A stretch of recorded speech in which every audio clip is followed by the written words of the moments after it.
Coalition Group. It stands for Police Oversight Starts Today. And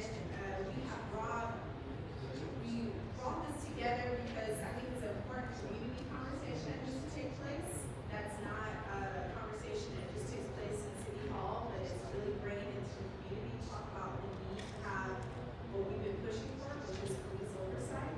So tonight, we collected some really great speakers, some panelists that are going to come and talk about what does police oversight really mean? What does that look like for the city of Pomona? And hopefully get some interaction and feedback from all of your lovely faces and folks tonight. And just to let you know also, this tonight is really centered on hearing from the community. All of us that have put this together, we're not people who work with, this is not something that's been put on by the city, this is something that's being put on by the community.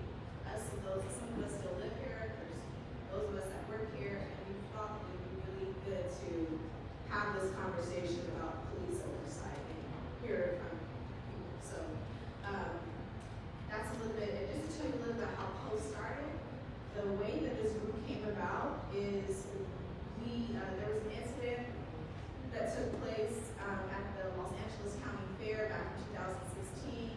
A young man by the name of Christian Aguilar experienced forms of police brutality, and that was just the beginning part of that. But the bigger, larger aspect was that the incident was used as something to be covered up by the internal affairs of the Pomona Police Department, and also something that became an issue about transparency and accountability. We know that there has been this stuff has moved to court, and they found these officers to be of any offense, so they're back on the force. So just to make sure that's clear.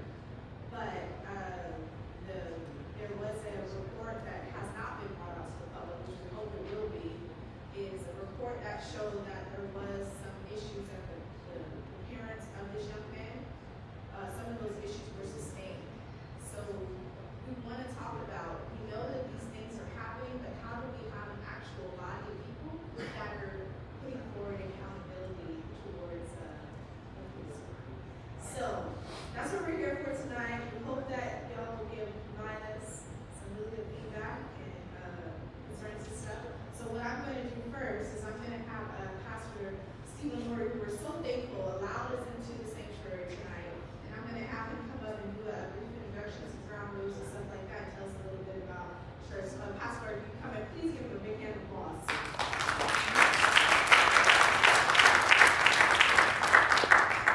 Thank you so much. It's my pleasure in hosting this town hall meeting.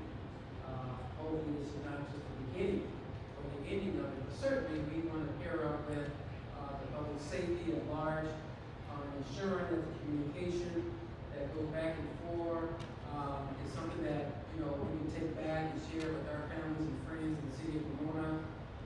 It's clearly stated in here, and I'll talk about that at the open of prayer. But I just want to make sure that the purpose of what we hear is to bridge that gap. So before I go any further, let's just open up in a word of prayer. Father God in heaven, we are so grateful to you tonight. We bless you, we praise you that you allow us to come together tonight as one in the body of Christ, Lord. God, we thank you for those that's here, those that may be on their way, Lord God. We pray, God, that you would just stop by and sit with us for a little while this evening, Lord God. God, that your presence will be known here, that we may do things according to your will and your way, Lord. We pray for each of our panelists, and we pray for this body of believers and this resident and the community at large, that we narrow the gap, Lord God, to bridge it in such a way that we be better resident and also have a better rapport and relationship with our public officer or public safety with the police department of Pomona. We're grateful to you and we thank you for this time. We ask this in Jesus' name we pray. Amen. Now, one of the things I do want to say is, church house rule is that this is a church. Amen. And this is a sanctuary. And we will do things decently and in order. Amen. So, if you refrain for any use of profanity or any of that sort will be helpful. It needs to be maintained. Outside of that, the direction is that when Q&A. And asking anyone that has any questions to the panelists is to come to this mic, stand up, or you can stand in line and ask a question, and you get an answer, and then we'll move on to the next person that's behind you. That's being done decently in order, giving fair opportunity to others to give an answer or ask a question, and your question will be answered at the same time. But our sole purpose, as what Miranda said, and briefly I'll just read it out again, what you have in your hand, is to repair a relationship between the community and the police by creating structures of accountability independent from the police department. So we want to do our fair share and make the city of Pomona that much safer with our relationship with the police department overall. Whether it be public safety, whether it be city official, but we must take a stand as well.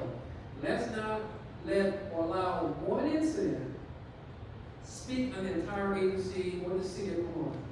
And I know there's still bitterness from what happened back in 2015, but somewhere along the way, it was not the entire department. It was an individual. And sometimes there's ways where some, internal affairs and other police agencies could also, cover things up. But as I share with, Dr. Reverend Dorsey, is that unless one of the community or the resident was there from the beginning to the end of the entire investigation, you really don't know why he was acquitted. You really know bits and pieces of it. So don't be so quick to judge the entire police department on one individual that even though he was acquitted, somewhere along the way something was missed on our understanding on why. If it was a cover-up, now God's people know that God will handle that. Amen. Sometimes we want to rush God, but that's not the case. So let him handle it. With that, I'll turn you over back to Miranda.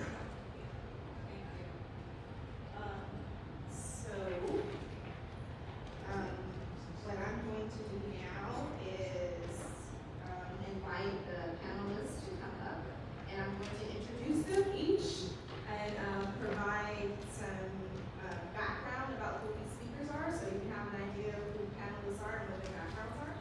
So the first panelist I'm going to invite up is Reverend Charles Dorsey.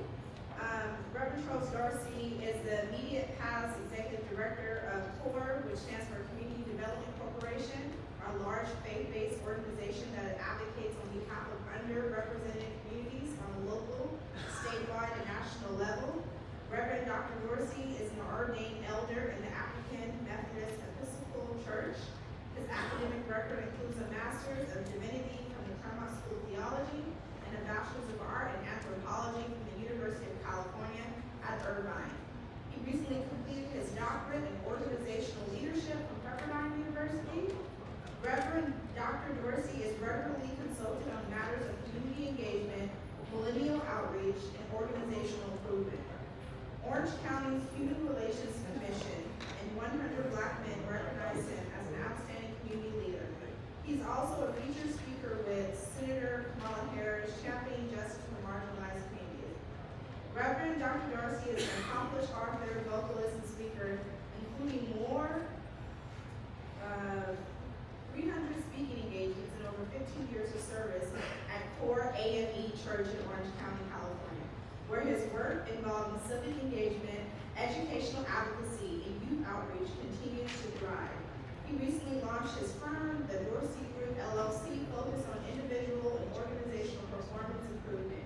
Reverend Dr. Dorsey is happily married to Keisha Dorsey, Esquire. He continues to emerge as one of the nation's progressive empowerment specialists and critical thinkers. He believes that one purpose-centered leader can influence world change and hopes to serve this generation by identifying and activating untapped leaders. If you can, please join us to welcome Reverend Charles Dorsey.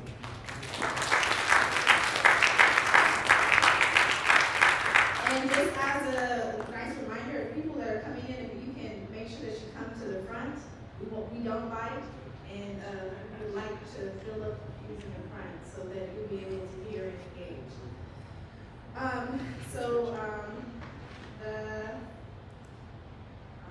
The next person that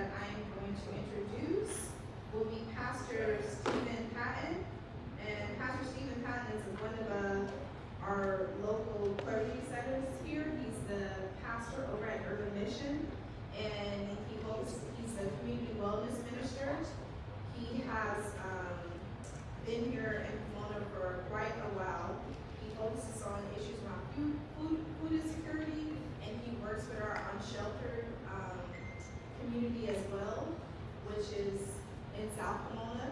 So we're gonna invite him to come up to, and can you please give Pastor Stephen a clap, please?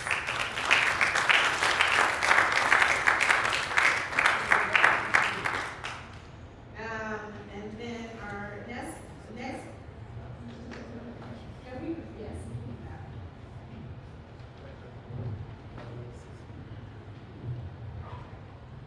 And then our next panelist I will be introducing is Jim Zambrano.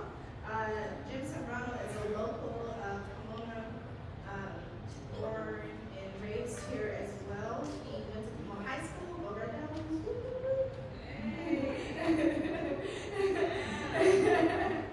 I'm from Pomona High School, so, and he grew up in Pomona. He's a civil rights attorney. He has a private practice that is in Fairmont, but he is also someone that has joined the Latino Roundtable, and he's going to speak more to his work. So we can welcome Jim Zambrano.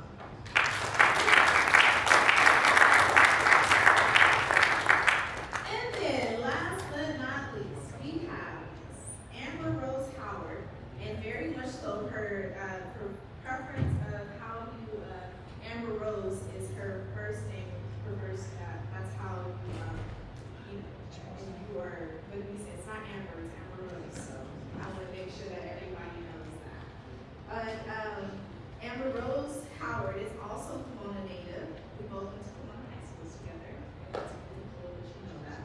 And she's a very dear friend of mine who's doing some amazing work and is just an amazing person overall. And I think you have the honor and the privilege to hear from her because she speaks from a really beautiful place of knowledge, but also for someone that really wants to bring about change collectively and do some amazing stuff. But to tell you more, she currently, her role is with the California United for a Responsible Budget, which stands for CURB. She's a statewide coordinator, and she focuses on issues around mass incarceration and abolishing prisons in the state of California, and how do we advance these policies and bring them forward from a local to a statewide level, but moving these things. So I welcome Amber Rose Howard.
So we're going to just tell you a little bit how this panel is going to go. Each, as you can see, each person carries their own expertise. And so we are going to pull from each of their knowledge and to kind of talk about, when we talk about wanting to have police oversight, there's a lot of different things that goes with that. And so I think rather than it just being a broad thing to put forward, we need to talk about the intricate ways of what police oversight looks like and how it can be something, what it can look like here in the city of Pomona and how it maybe has been like other places. So I think to start off, I'm going to start off with Jim Zambrano. And Jim, I would like for you to discuss what got you engaged on civil rights issues and how you got engaged with the Latino Roundtable.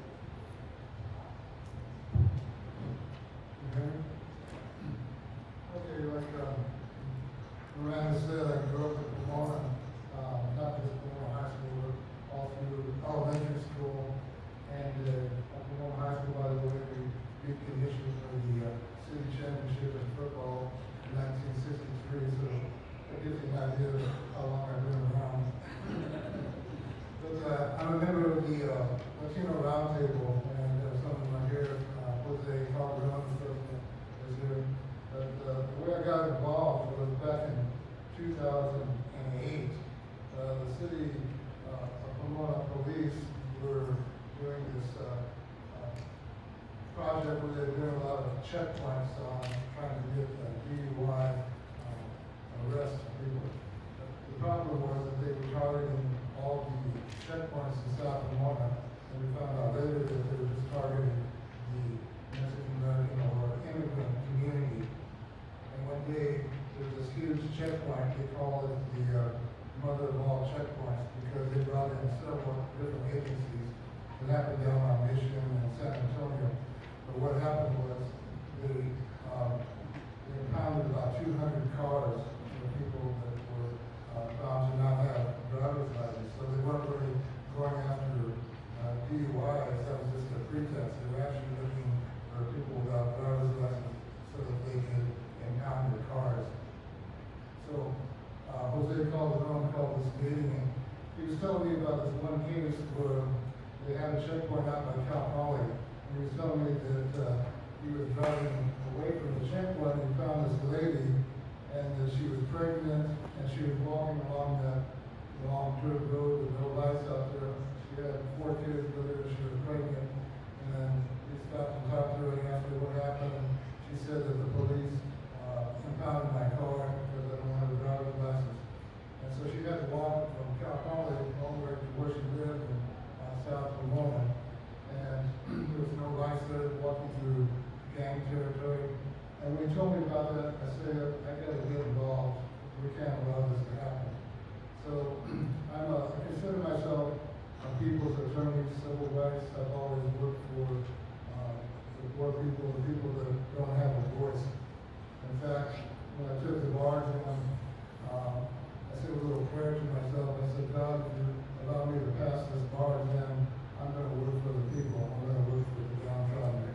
So that's what I've been doing ever since then. So the way we got involved in that particular case, we started having a town hall just like this, and the police came to disrupt it because we were going against their interests.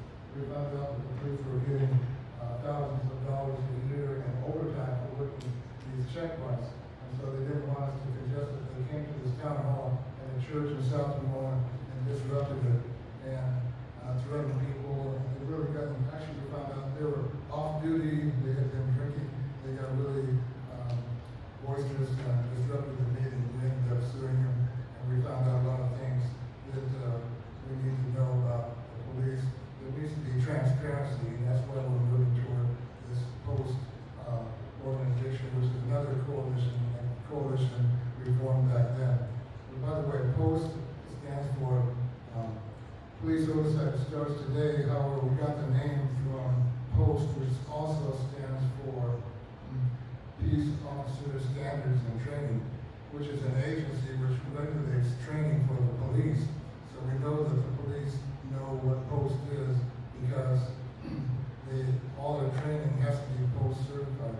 So they always say, we're going to go to this training if it's POST certified because that's when we get paid overtime. That's where we got the name of POST. So anyway, I just wanted to read, there's a new law that just came out this year regarding tearing away of the confidentiality of police confidentiality. And this law allows us to get records of police that have been involved in certain types of misconduct, namely shooting at people or excessive force where there's great bodily injury, sexual misconduct, or lying. But I'd like to just read a couple sentences, which is the legislative intent of why the legislature created this law. Because attorneys always have to deal with legislative intent of law in order to justify how they're using it. It says that concealing crucial public safety matters such as officer violations of civil rights or inquiries into deadly use of force incidents undercuts the public faith in the legitimacy of law enforcement. It makes it harder for tens of thousands of hardworking peace officers to do their job, and it endangers public safety. So in other words, public safety is enhanced by transparency. So we want to get a police commission in Pomona. The mayor is already offering an advisory commission.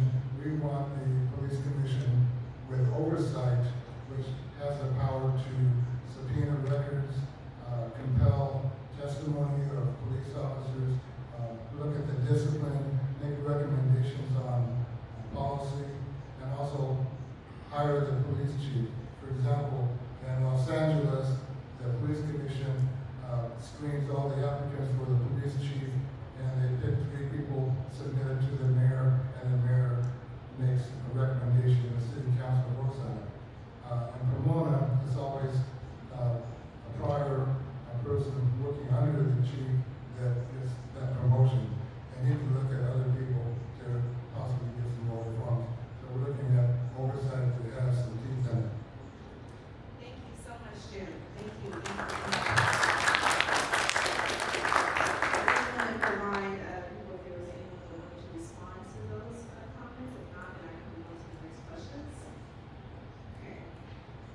So next, I wanted to go to Amber Rose, and I would like to ask you, based on your work that you do around policy reform and the state level, I wanted to ask you, what is the link between police accountability and criminal justice reform? Well, so thanks, Miranda, for the question, and thanks everyone for being here. I'm learning a new year to something new. First thing I have to say about that is, in plain terms, and in logic, and fact, police fill prisons.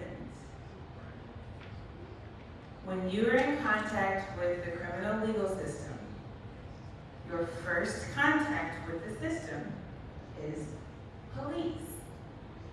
As someone who's grown up in the city of Pomona, who was convicted of a felony while living in the city of Pomona, and having been through the system, but fortunately had all kinds of circumstances that were really special to my situation and not the norm for people who come from the city of Pomona.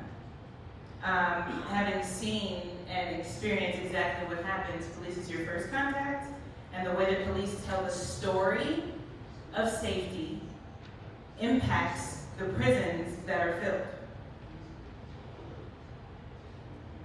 In the state of California, we built from 12 prisons in total up to 33 prisons and additional prisons that were specialized centers, but numbering up to the mid-40s in just a matter of 2 decades. In that time, it wasn't necessarily that crime was going up. Arrests were happening, and that there were laws that were implemented that made sure folks got criminalized, convicted, and sentenced to long periods of time behind bars and in a cage. So there's a correlation between the arrests that police make and the stories that they tell about public safety and how we see our prisons filled. The penal code in the state of California went from about 200,000 words to over 1 million words. When I say penal code, I'm talking about the code that says what crime looks like and how much time that you deserve in prison for those types of crimes. In just that short period of time, from the late 70s until now, from 200,000 words to over 1 million words. Because that's how much we've written into the law on what crime means and why police can arrest and how much time you can get for that. So the link between that is police is the first contact and the story they're telling about public safety. The issue that we're pushing forward and that we're begging people to imagine is that public safety does not look like punishment, prisons, and policing. Public safety actually looks like, well, let's think about this here. But I don't believe that people are inherently bad. I don't believe that story. A lot of us have been told that story, especially if you've come from a community that's Black or Latinx, that we're inherently bad. I don't believe that. I believe we're inherently good. And I believe, just like a flower or something in the garden that you're planting, when you're nourishing it and caring for it and giving it, all of the things that it needs to grow under the sun that our God created, then it's gonna flourish and be beautiful. That's what I believe public safety looks like. So instead of policing and arrests and policy that makes sure folks are incarcerated for very long periods of time, what if we shifted that spending from that to resources in the community that look like treatment for health overall and mental wellness? What if it looked like additional resources that increase the social safety net, including community-based resources that look like organizations that exist all throughout Los Angeles County right now that provide people alternative care that works? It keeps people engaged in community. It keeps people involved with others in their community. And that's what creates public safety. The more I know you, the less I'm likely to harm you if we're in good relationship. And with resources that we already have in our community because we have elders and folks who have taught and passed down things for so long, if we honor that and lift up resources in those areas, then I think we can come to public safety, right? But the problem with mass incarceration is that it starts at policing. And we know that policing has used risk assessment instruments and tools. They've had quotas that they've had to fill, which are all racially biased. We've seen evidence and research of that. This is not just my opinion. This is evidence and research-based opinion, right? Even the brother to my right talked about their personal experience with those racial biases in this very town. So we know that policing, there has to be community involvement in what that looks like and how it should exist, because as it has existed, since it has existed, it's only been harmful to our communities. Thank you so much.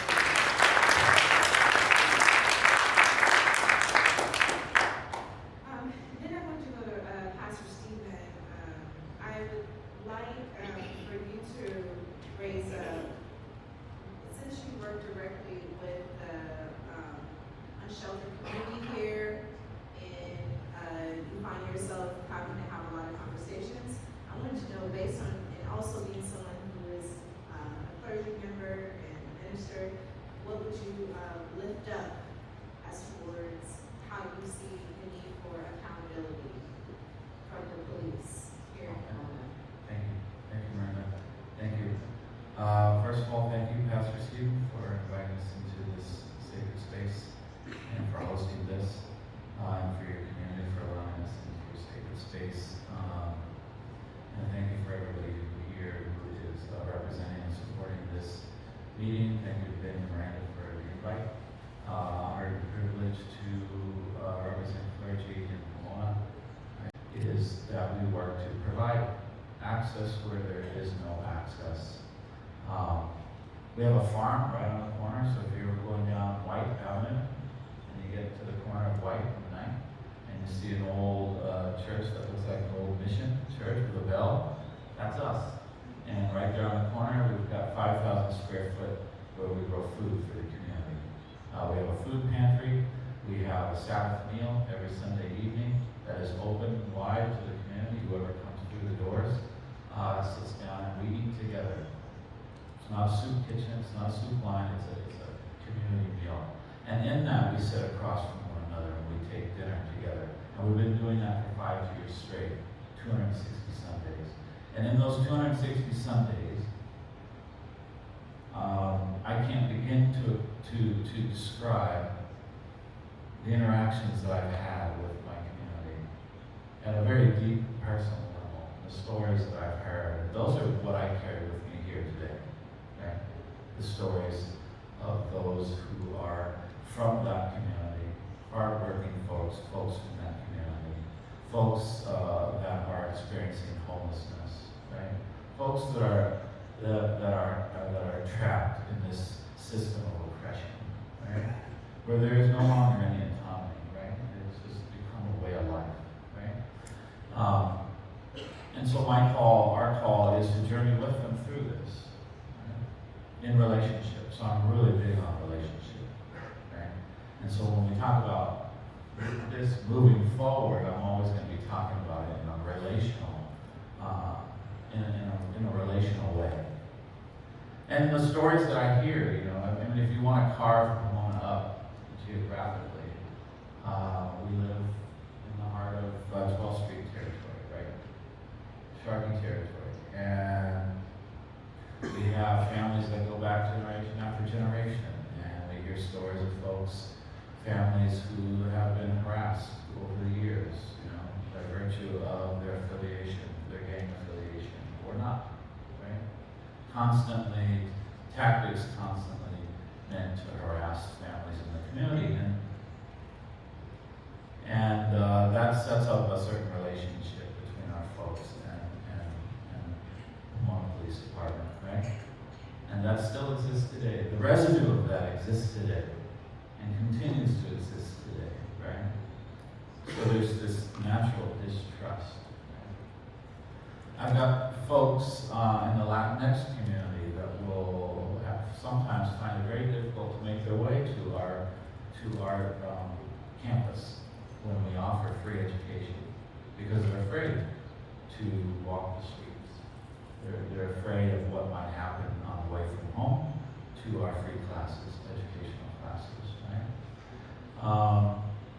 And then we have our folks who are experiencing homelessness, and that is a constant, you know, that's a constant story of being, you know, it's a constant story of harassment, right? Petty harassment. You know, we constantly have folks who are sitting on our front steps who will be confronted, harassed, told to move on, and here's a citation that you're never going to be able to pay anyways, right? And it's one of a handful that they have in their back pocket, right? Because one guy was sitting next to an abandoned shopping cart, right? They can't sleep at night, right? Because they can find no place to lay their head, because 2 o'clock in the morning you got folks coming through, waking them up, turning the sprinklers on the park, moving them on. I think what the painful thing for me is that when I look on social media and I see certain folks from the city talking about the language they use to talk about folks who are experiencing this, it's not really humane. We speak of them in an us-them relationship, right? And when we talk about cleaning up Pomona, right? When we talk about getting out there and you know, sweeping the streets and cleaning up Pomona, folks like that are usually lumped into that cleanup, right? You know, it's like it's something that we've got to sweep up, and you know, symbolically or not, you know, my feelings around our current homeless shelter basically was built on the edge of town, right, in the industrial side of town, right, and to kind of move that element out of the center of the city, out onto the edge of the city, right, means a lot, right? So our actions towards folks like that, the language we use towards folks like that, set up this or continue this brokenness that's happened between our city officials, the police department, and the good citizens of our city. So, if I would say, moving forward, we have to come up with a model that works to kind of repair that relationship in some form or fashion. Thank you. I now want to to Reverend Dorsey, and I know that, you know, you are also an elder in the faith, and as someone who has worked with African American community and knows that sometimes the history and the tension between coming into interactions with the police has not always been that of very healthy. And I know you yourself have also, you know, found that some of these personally interaction with the police has not always been beneficial. So I think for me, what I wanted to hear you raise up is how do you, as someone who's being, how do you encourage other people from the faith who are also maybe pastors and part of the clergy to encourage them to see that this is an important issue that they should be getting behind, and how it's just as important as any other issue when we talk about what's going on in faith. Absolutely. Thank you, Pastor Stephen, and thank you guys for putting aside the time. Thank you, Miranda. I sit here. Let me start by saying I want to preface my comments by helping everyone to understand the theological foundation that I speak from. I'm an ordained elder in the African Methodist Episcopal Church. Back in 1787, as a part of the Methodist Church in Philadelphia, we knew that church folk kept slaves. Yes? They made a rule that said you guys can worship in our faith and you can even attend church, but you can't sit more than one on each row. One day, there was a group of them, Richard Allen, Absalom Jones, and others, who decided to gather at the altar to pray. And they were literally, physically removed. Can you imagine coming down here to pray and the leaders of the church saying, no, you can't do that right now. You're out of order. They decided they would go across the street to a blacksmith shop, and there they would hold their churches and they would hold their worship services. So my theological foundation is centered around social justice. So my commentary will be of that to the church. I am in a love-hate relationship with the church. A love-hate relationship with the church, because it seems to me that if anybody's voice should be loud in matters of justice and in matters of civic engagement, it should be the church. And my experience has been that many pastors, to preserve their bottom line, it's okay if I tell y'all this is a secret, don't I talk about this? To preserve their bottom line or to sustain their audience, exchange the prophetic opportunity of the church for a message of let's be peaceful. I'm frustrated because it seemed to me that Jesus was very disruptive. He kind of came and made a whole lot of people mad. So I say to the church, if nobody's mad at you, you're not doing nothing. So let's bring it to the issue of the moment. And listen, y'all don't have to invite me back. I just went to school here. I can go back to my little place of rest. It's fine. But I want to address a couple of things because I'm frequently having these conversations. In fact, I'm surrounded by 8 men, and we're all believers, but we vary in our faith. They say, similar to the comment that our pastor said, which I am cool with, they say statements like, God will fix it. And I say, God created you to fix it. Right? I say, if you have a passion to see justice occur, that's not just a good idea. That is divine inspiration. You've been equipped and you've been tooled to actually use that God-given vessel to impact change. So I think that the church disagrees here. We'll fight about that because many of us will say, let's pray about it. I'm like, after we pray, we're going to get up and we're going to do something. Right? Because prayer without works, just like many churches. Okay, let me move on. And so when we talk about police brutality and excessive force, I want to talk about how one life-changing encounter can change the landscape of an entire movement. One speech from the steps of a monument has existed for years. One catastrophic environmental event has changed situations. But one African American president, and we still got to pay for that. So, in my opinion, one police encounter does matter. It absolutely does. It absolutely does.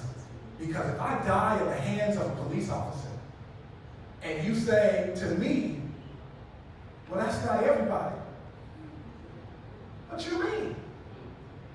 If I am a gang member and I shoot somebody, do you not draw conclusions about how we do things as a gang?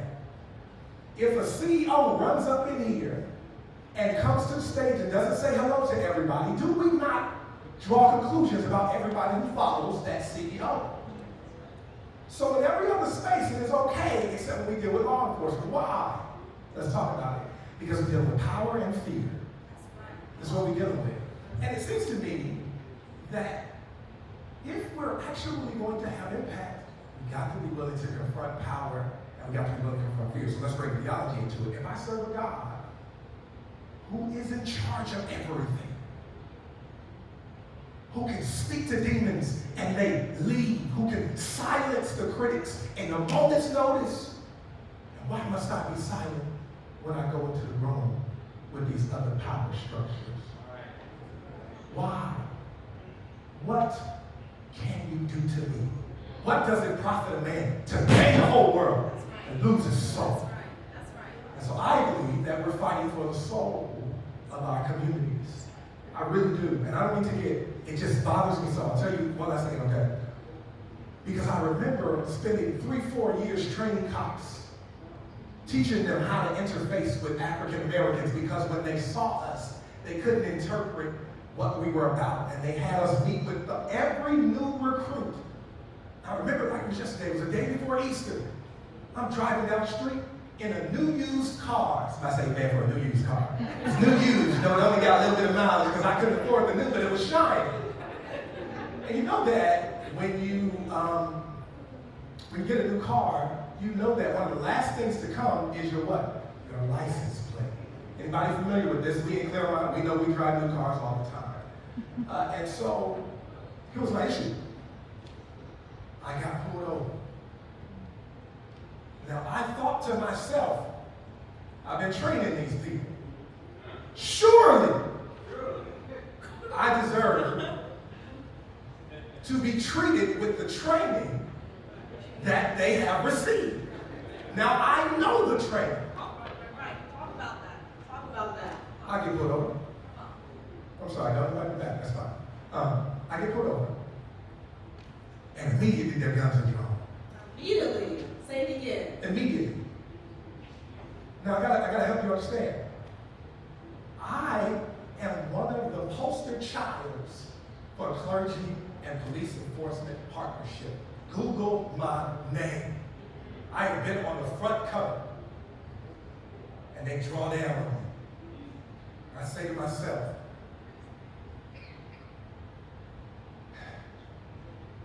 what am I supposed to do? So I see them approaching me with the gun. I can't understand why. All I'm doing is driving a new car. Isn't that legal? So I thank God the car car is new enough, some of y'all are old enough to know when you have to manually roll down the window, but thank God the car is new enough that if you press the button one time, it rolls down automatically. You hear me? You with me? And I stick my hands out the window. And I put my head to the ground. And I bow. Just to save my life. Because if I make the wrong move, somebody might get itchy. They may say something like, he moved. Right? So for me, I'm in a tough position. So I put my hands out the window, put my head down. They come up to the window. They say license and registration. I'm nervous. I reach into my pocket. Now, jeans are smaller now. So you kind of got to work your way into the pocket. I move my wallet out and it hits the ground. This is an important story, I promise you that. It hits the ground. I look down at the wallet. I look up at the cop. I say, I know you don't want me to reach for that. He said, you're right. He asked me to get out the car. He restrains me. Now, I am married to an attorney. I'm married to an attorney who is a public defender attorney. If you know anything about that, I know my rights. But I can't exercise them because there's lethal force involved. I ask myself, do I want to go home or would I rather sacrifice my dignity that I can never get back? So they restrain me. They ask me a crazy question, which is normal. What is it? You got any weapons or something on you? I'm like, no. But I tell them, I say, I know your boss. We work together all the time. Please don't do this. I'm begging you, do not do this to me. Sir, is this your car? I said, what do you mean? I said, I just purchased it. You see the new tags on the car, it's mine. They said, okay. They sat me down on the curb. Now, know this, in Orange County, I'm very well known. Anybody driving by seeing me in any undignified position is a risk to my reputation. Why are you pulled over? Okay? I'm out in the open. It's broad daylight. They run on their cop machine, the radio. It comes back, they say, yeah, it belongs to Charles. They said, no, the license plate hasn't come in, but it belongs to Charles and Keisha Dorsey. Check this out. They say, is that you? I'm like, they let me go. They say, we just wanted to make sure somebody got their car back. This is the kicker though. And they walk back to their car. Do you know what they never checked?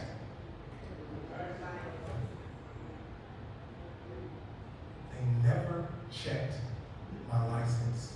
So I could have been telling a rude lie to them. Wouldn't have known who I was. That one incident, I'm still talking about, it's 2019. That one incident, every time I hear a police siren, I literally shake. One incident where I gotta come up in here and I gotta tell y'all this undignified, horrifying story that could have changed my whole ministerial career and set me on a path saying, F the police. So one incident does matter, and somebody has to be held accountable. So no, it is not okay. If you are in charge, you suffer for the people that you are responsible for. We do it as pastors, we do it as parents, we've got to do it as cops. So I close my commentary by saying, where we at, church? Either we gonna take the bait and be silent, or we gonna say, give us what we're asking for, hear our voices, we're not gonna be silent, and if you wanna take anything from me, you can't take this house, it doesn't belong to either of us anyway. Man of God, I'm speaking that. That's right, that's right.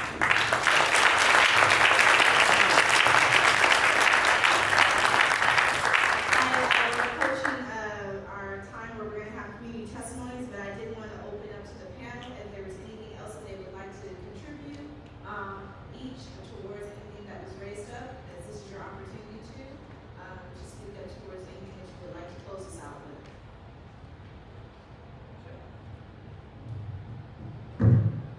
Don't offer me the chance.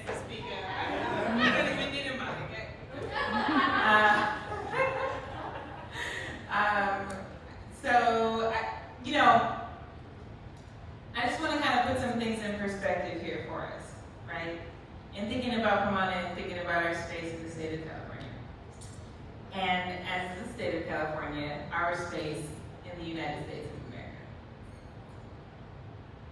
In the US, we've got about 2.2 million people locked in cages. 2.2 million people sitting behind bars.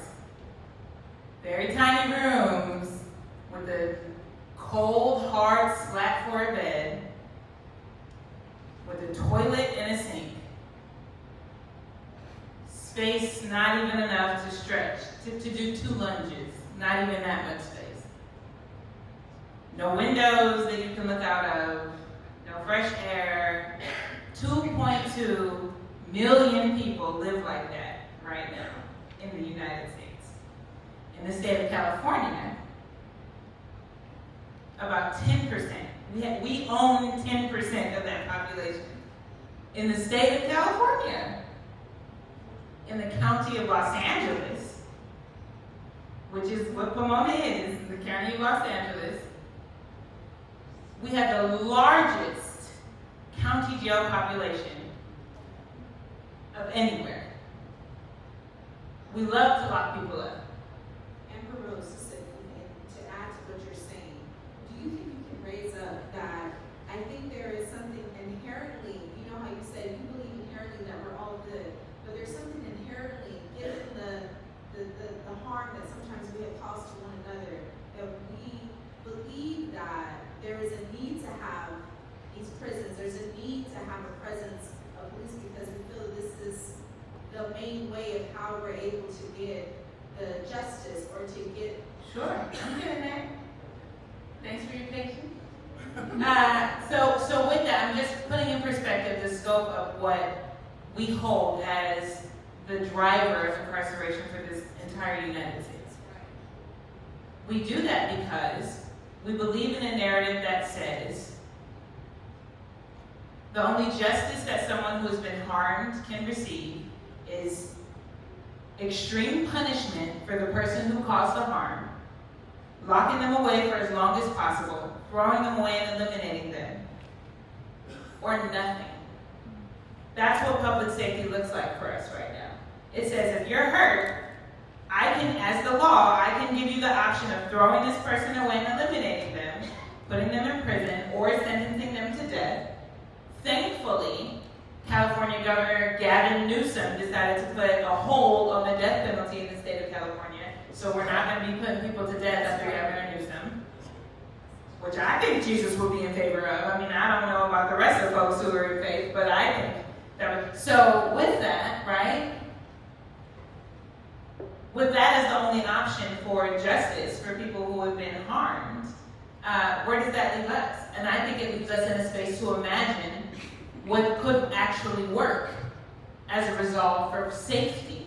Because as we've seen over the past 60 years, since we've been getting tough on crime, since we grew to a country that locks up over 2 million people, nobody's been safer. You know, people are still being harmed. We haven't resolved the issue of harm for one another. And if we're talking about public safety, I think we're talking about a resolution for harm. And what we have seen statistically and historically is that communities that are resourced better, that have community-based resources for care and for wellness, that have structures where communities are actually safe and stable there and can sustain there, which by that I mean are not being pushed out through gentrification, are not having breadwinners arrested and losing their homes because the people that they have to be able to provide for them are now being stolen from their homes. I'm talking about communities that are able to sustain and be resourced, don't experience the same harms that we do when it comes to incarceration and policing. So when we're thinking about oversight, and when we're thinking about what the institution of policing means, I think that there's absolutely a space where community needs to be involved in giving our feedback and telling our stories and giving direction on what that should look like in our communities. Ooh, can I just dive in there? As a formula for faith leaders, and I don't want to give you the question, well, let me go ahead and say, here it is. It is possible to be unhappy with an institution and still be in relationship with it. This is not an excuse to disconnect from the agencies that keep us safe. our family members and our loved ones are there. We honor, because the truth is, they are also experiencing trauma every day. So we don't want to act like it's all peaches and cake. But here's the formula. People of faith. Number one, tell your story. You've got to have the courage. When something happens, keep telling the story until somebody hears you. Do not walk away from that table. Do not leave that room. Do not stop accepting the invitation. Sit in those rooms and let them hear you until they hear you. And I'm a proponent and I'm a witness to the fact that if you do that, change will come. You will also teach other people how to tell their story. There's probably 30-40% of you in here who have encounters and you just never told anyone because you don't think anything's going to happen. And it is traumatic every time you tell it, but future generations are depending on your story to make sure that they're not the first one or the only one. So if you don't tell it, and somebody else experiences it, they'll think this is the first time that this has happened. The other thing that I would say is, and I mean this with all due respect, read a book. I mean this with all due respect.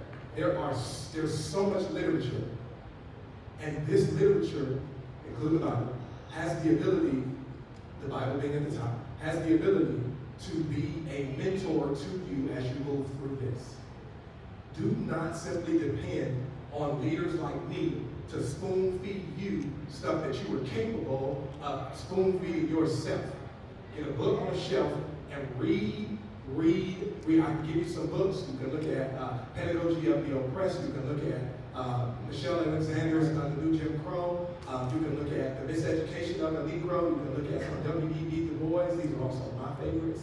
And what they will articulate, they will give you language to be able to influence some of the conversation so that we're not exclusively using emotional responses, but we're leveraging some of the history that all of our institutions have contributed to. So I just want to stop there. Thank you so much. I want to be mindful of time. This is the time that we have for community responses. So if we want, we can have, if we have some additional time, we'll come back and have a panel if they want to ask something. But I did want to check in to first to see if there were people who wanted to use this time to ask the panel questions and answers, and then also, yes, if you want, you can come right here to the mic. And we're going to leave the time for the responses for 2 or 3 minutes, and then, yes, so please say your name and, go forward. My name is Linda Ursby Fleming, and my question and comment, we have a story. My husband works for LAPD, he's a civilian officer, and I'd say about 20, Lauren is 28. So they were both young. We have 2 girls, and we pulled in, he's going to work, he worked for 77. And we pulled in to get gas. And the police pull in behind us. And his license plate is registered because they register with the department. So they pulled it up, they knew who he was. He knew one of the officers because he comes from jail. Like Amber Rose said, like no one's evil, right? Like even like individual cops. Like I believe that the police force is the enemy, right? Individual workers within the force, they may have good intentions, good hearts, but they're being misled in a way. The legacy of the police force has always been to oppress. Prisons, it's always been that. It's been a constant evolution for the government and the powers that be to figure out how to keep oppressing marginalized communities, especially Black people, right? After slavery ended in that strict form, passed into Jim Crow, where it was still like legal segregation was still a thing, but you couldn't be like as overt as with slavery. And after civil rights, they had to like further evolve their strategy to make it colorblind, right? So like you don't hear overt like racist remarks or speech, but the practices are undeniable. Like my sister from Mente Organizada said, the population of black people here is 6% of the population and 15% of the people incarcerated here. So it's very specific, or like especially a black problem. Not to say that, you know, the large Latino population and poor population here aren't targeted as well, but the percentage proportions match those incarcerated with the population, whereas with black people it's double.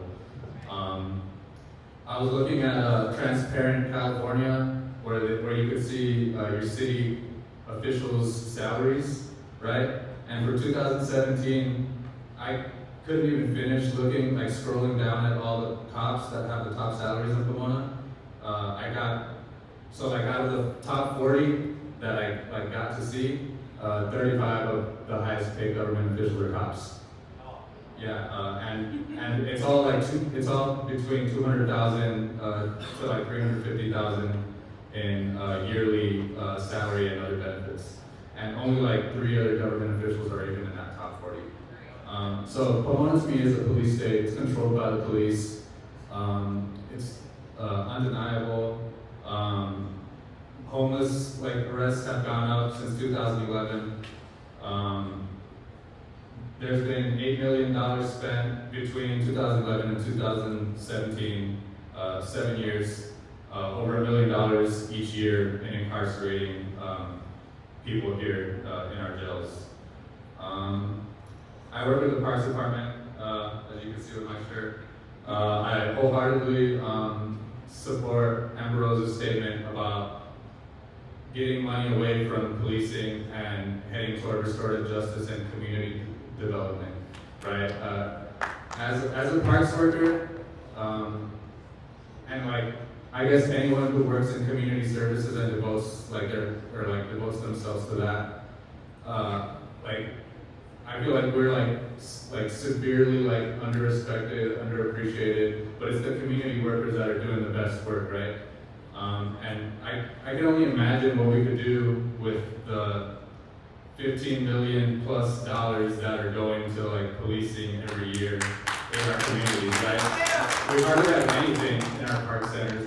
We do what we can to provide a free service, but I don't know, you just see it, you know, how the kids have so little, and it's just a cyclical issue, right? So again, it's completely intentional. I don't believe in repairing relations with the police. I believe in taking power back from them.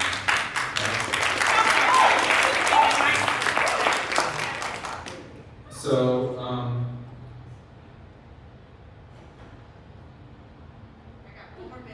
okay. I was trying to figure out how to close it. Thank you. Along with some of the stuff with Reverend Dorsey was saying, he noted that the church, and kind of most of society has this view that some people are bad and some people are good, and that punishment is right, you know, but that both of y'all said, Amber Rose and Dorsey, Jesus wasn't about that, you know, he was about resistance and community, you know, and yeah, a lot of the feeling I get in Pomona, not just from religious, you know, communities, but community as a whole, is that people that end up in prison or end up homeless or end up whatever, on the lower side, you know, marginalized, whatever, that they're bad or something. And I see it from in the parks department, with kids, how you know, they dismiss kids because they misbehave a little bit. And yeah, I think it's just a big thing where we have to realize that this is intentional. It's divestment from communities, particularly communities of color. And it's a double edged sword. They're killing our communities and then arresting us for it, which further kill the community. It's just it's an ethnic cleansing. And one last thing I want to leave with, in the mid-90s, there was a 15% black population here, and you've seen it dwindling as time goes by. And you know, that's just it's going along with, you know, the endorsement of whiteness and white values. So, and as a Latino, especially, like, if you're a Latino in this room, you have to question how aligned are you with whiteness and anti-blackness, because I feel it a lot in Pomona. I see, you know, not to say, like, I see a lot of Latino spaces, but I want to see more black spaces too. Yeah. And I want to see it more intersectionality. So, yeah, thanks for hearing me out. Thank you.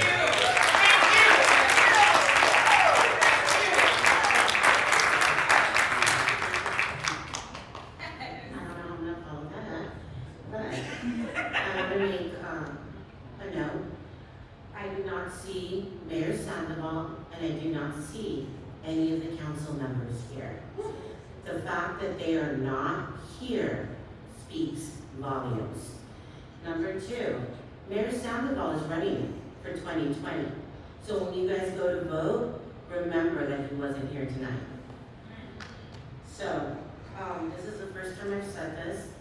I saw Pomona PD retaliating against someone in the community for no reason. This was in March of 2014. And I know it happens, it's happened to me a lot, it always happens, blah, blah, blah. But when I saw it, I was completely shook. And I realized there's really no difference between these cops in Pomona and the cops in TJ. There really isn't, because they do what they want. Now, what I want to see, what benefits I want from the Police Oversight Commission, I want the police to start rebuilding trust between the community and themselves. There's an actual citizen-run liaison that citizens can go, I want there to be an actual citizen liaison. So this commission, this oversight, where citizens can go in and complain without fear of retaliation. I want citizens to have a voice in the police department that helps build trust. I want citizens to also have a recourse when police do misbehave, something more than just a slap on the hand. We saw with Christian Aguilar that the police officers that beat him are still out there working today. So how can I sit here and say I have confidence in the police department when they're still working out there? For the past 12 years, the chief of police position has not been open. People see the corruption and the nepotism within the department. This is not acceptable, and this does not represent the values of Pomona. So that's what I want to see in the Oversight Commission when it does pass. Yeah, my name is Daniel Miller, and I just want to speak a few words. What she was speaking about is so true, because I've experienced in my past life. But when you go and get incarcerated for drugs, alcohol, small amount of crime, your prison and jails are so crowded, they throw you in there with rapists, murderers, child molesters, and everything else. So now you can work in there with just an alcohol problem, a drug problem, but now you're around all these criminals that teaching you new crime. So how you have a safer community when they come out? They're gonna learn more crime. So like you said, they need to put something in place out here to help them, which is education program, to educate them to make better choices. Otherwise, they're going to get worse. Thank you so much. And I'm Jose Calderon. I'm the president of the Latino Roundtable, also a emeritus professor in sociology in Chicano Studies in Pitzer College. And I just wanted to say, I come from way back in the late 60s, early 70s, working with the farm workers, and we came to understand at that time the role of the police in, this is historic, I mean, in its structure. So what we're talking about changing here is really difficult and hard. You know, the story is we learned on the picket line that the judges would pass a law that you had to be 10 feet away from the field, this field, and then you had to be 10 feet away from the other field, which essentially put you up in the air and meant that the police could arrest you so that you couldn't talk to the workers. We've learned over history that there's no way to get around it, that police the way they were created, really are there to defend property and represent, defend business interests and really people who are homeless, people who are farm workers, people who are low income. They don't have that kind of representation or that kind of defense. And so, just to follow up on what Jim said, we learned that in the significance of data in the issue of checkpoints. And we got students involved. We found, right, Francisco, that 99%, even though the police said and the city said that these checkpoints are for DUI purposes, we found that 99% of those being stopped were undocumented. And that those undocumented lost their car, and they had to pay a ticket. And we also found that they didn't have the money to get their car from impounding. They had to pay for the trucks that were impounding. And then they couldn't afford to get their cars out, so these cities were making a fortune in the cars that were sold at auctions. That was the kind of injustice that you don't want to finish with this, that in order to turn that around, we didn't depend so much on the city officials or we depended on mass organizing when the community then began to pull out signs and let people know on the street there's a checkpoint up ahead. And I always laud Francisco and Jim and others because they actually arrested some people in the very beginning for holding their sign up, warning people that there's a checkpoint up ahead. And these lawyers, fought it in the courts, and the judge basically said, we had the right to hold those signs. So data is important. We know that there are more African Americans today I just want to finish this, in jails and incarcerated than there were slaves during slavery.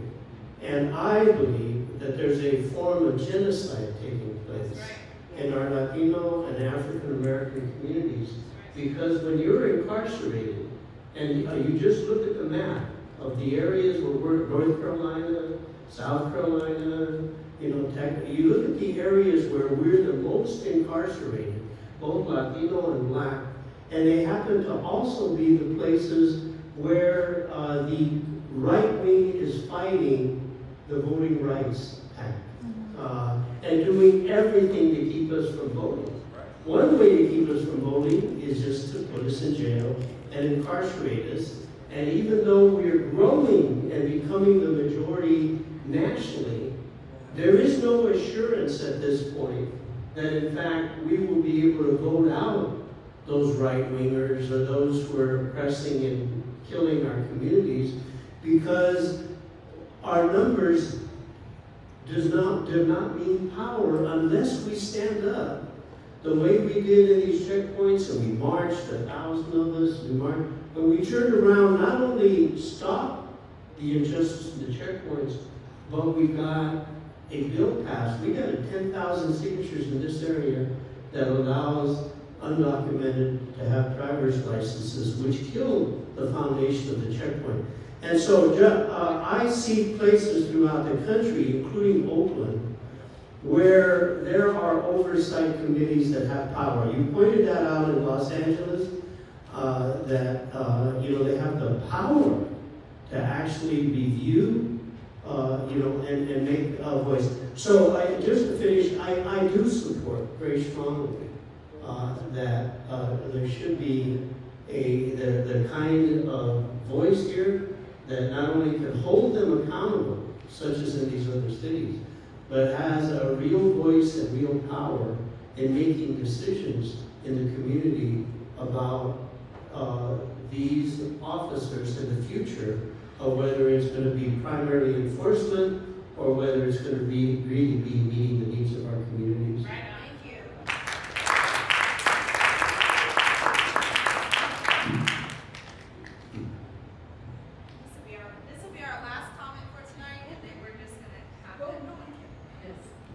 Hi, and I want to thank the panel tonight.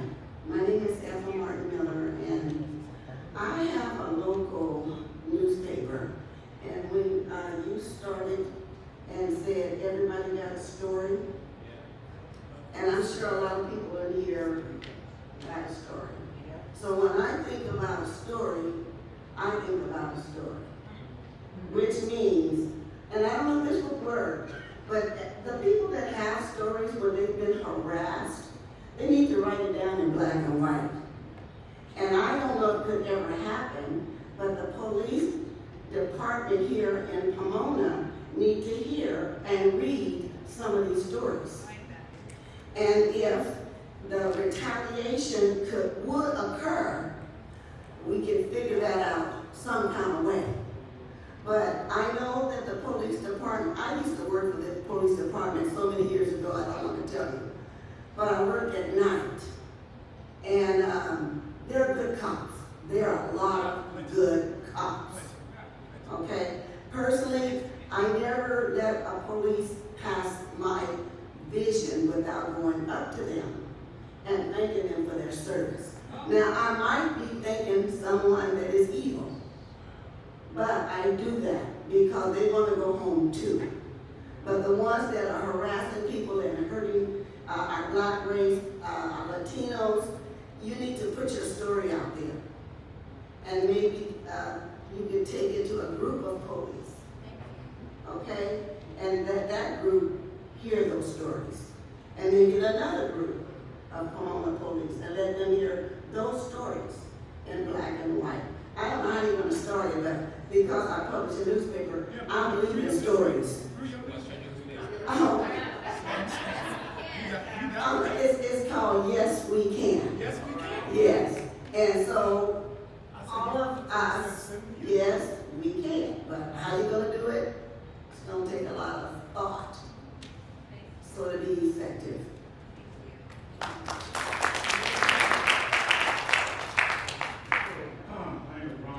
I'm sorry, just real quick. One of our panelists has another engagement tonight, so let's give Amber Rose Howard a big round of applause.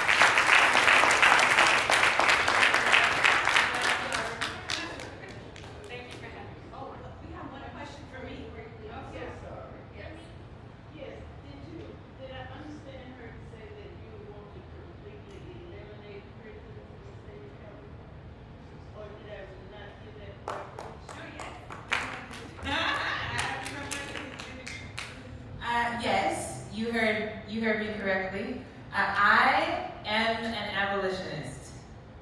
I believe that there is a world that exists where prisons don't have to exist. And I think, exactly, there was before and we can get back to that. And I think that the movement for abolition is happening now and that there are ways to plug in. We do not need police to be safe. Historically, we didn't have police.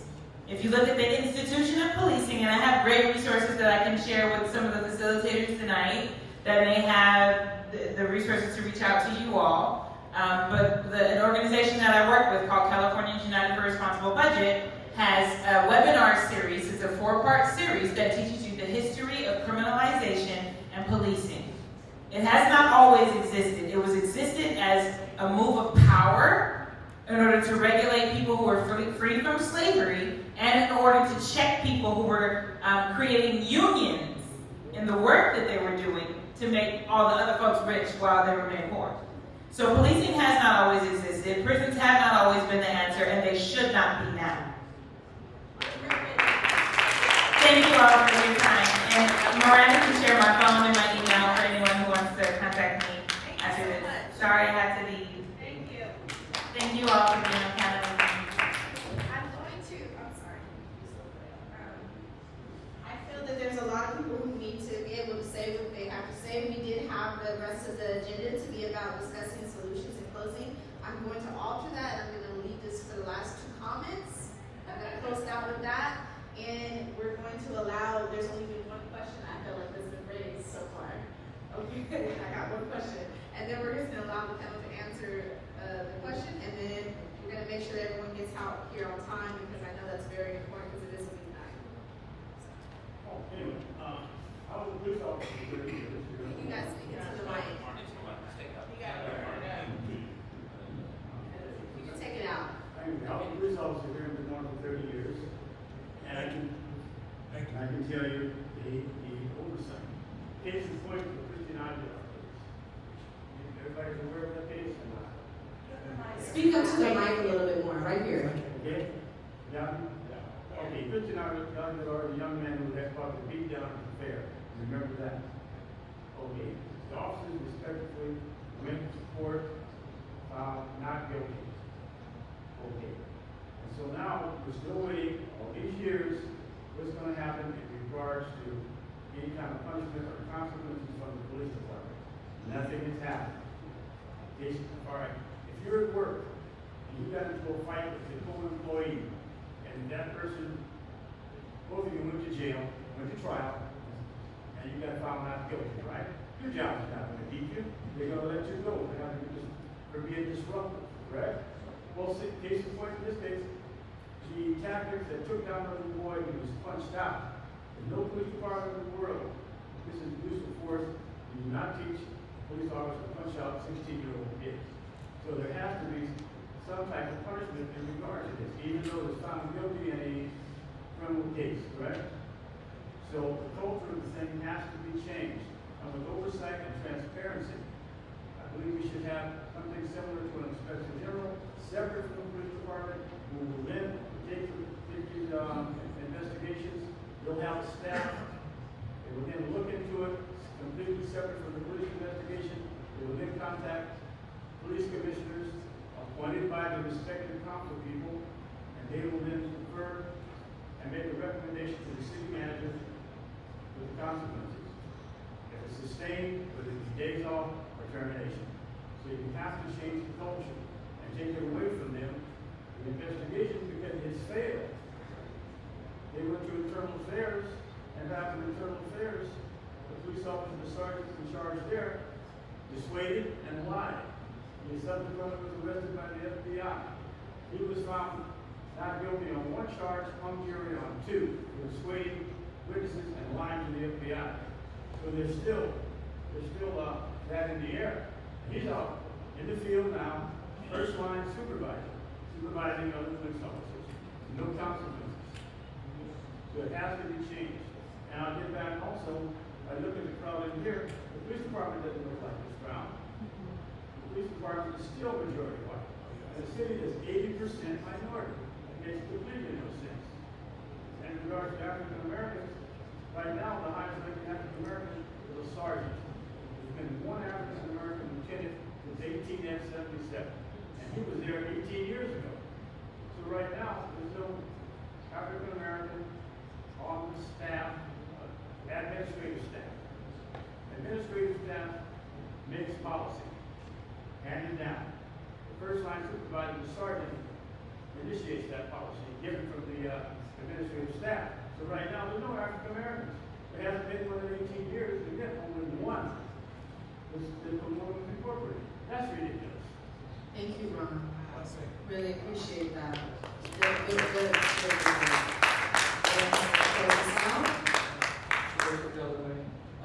Hi, good evening, everyone. My name is Benjamin Wood. I work at a nonprofit here in the community, working mostly with the immigrant community. But I'm involved in a lot of other issues. So I just want to take a brief moment to comment because there's still a lot of people here that wanted to be here but were not able to come, and some of them have voices that I think are very important and that can be shared.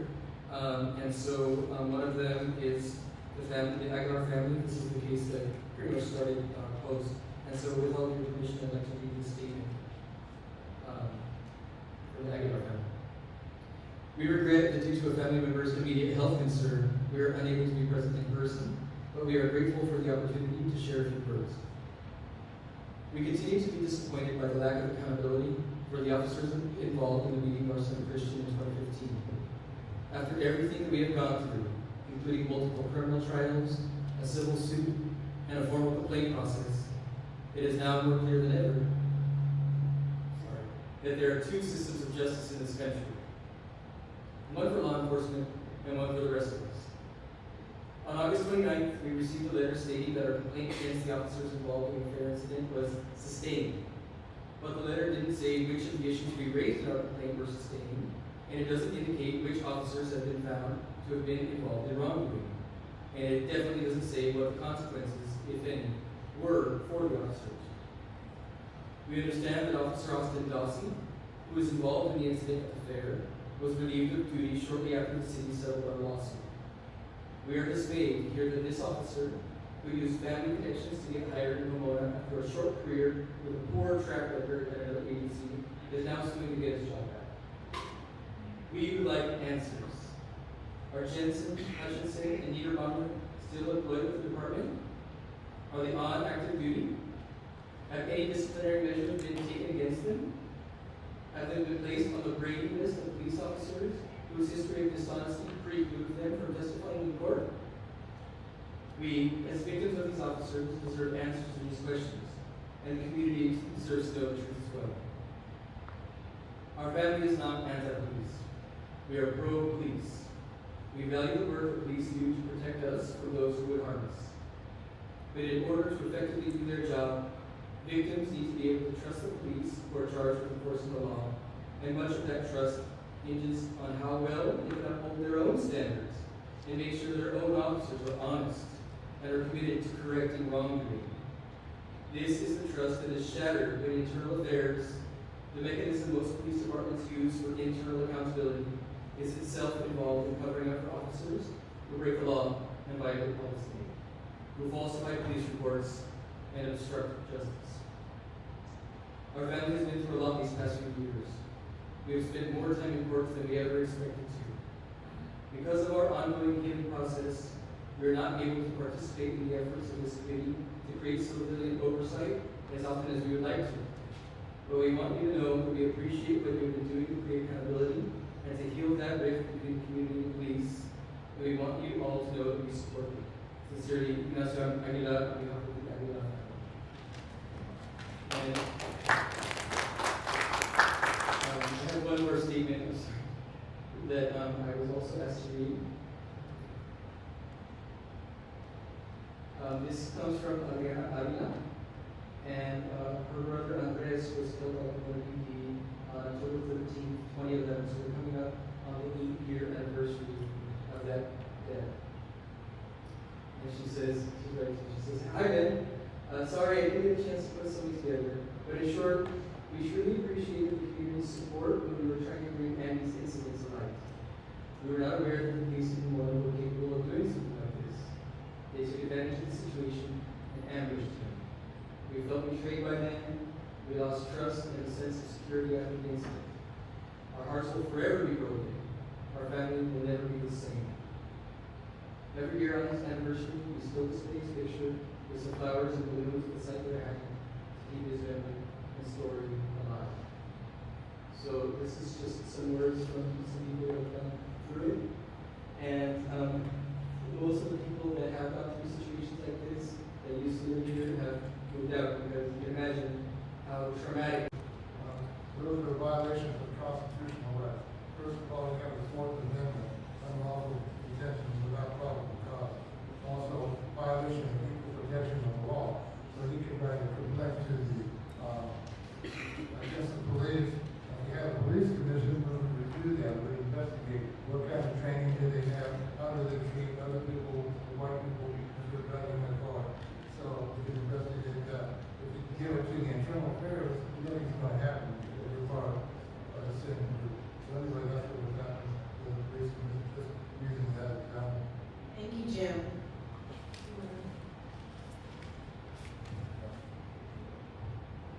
The question was how to say, number one, somebody needs to do the research on where the money is coming from. We want change, figure out how to get to the money. Trust me, nothing incentivizes organizations to change faster than the threat to that bottom line. And so I imagine that a lot of us just don't know where the money is coming from. When you figure out where the money is coming from, you can ally with some of the people who control some of those decisions and win relationships, and you'll get the commission faster than you think. if you get to the right place. The other place is understand the system. Like, know how the department works. Please don't make emotional arguments. Read the policies, read the procedures, because some people are just really good at doing what they were created to do. And so we know that police officers are not trained in emotional intelligence. They're trained in enforcement. And so if we had to kind of walk the line, they're really good at what they're trained to do. And so where there's absent training, there's an opportunity for us to kind of know how to inform that. The last thing that I'll say is, some of us are in a place where we can rise to own and govern and purchase and create our own stuff. So one of the plans has to be, who's going to make it big so that you can buy your own city, govern your own sales, make your own rules, right? And then use that as a model so that people can see what it looks like. If you are waiting for somebody to create it for you, that's the long game. Short game is somebody hurry up and get rich. Somebody hurry up and invest in a lot of property, start buying up some stuff so that you can actually dictate what happens in those areas. Thank you so much, Reverend Dorsey, for that. And can we just give the panel a big round of applause? Thank you, everybody, for coming out.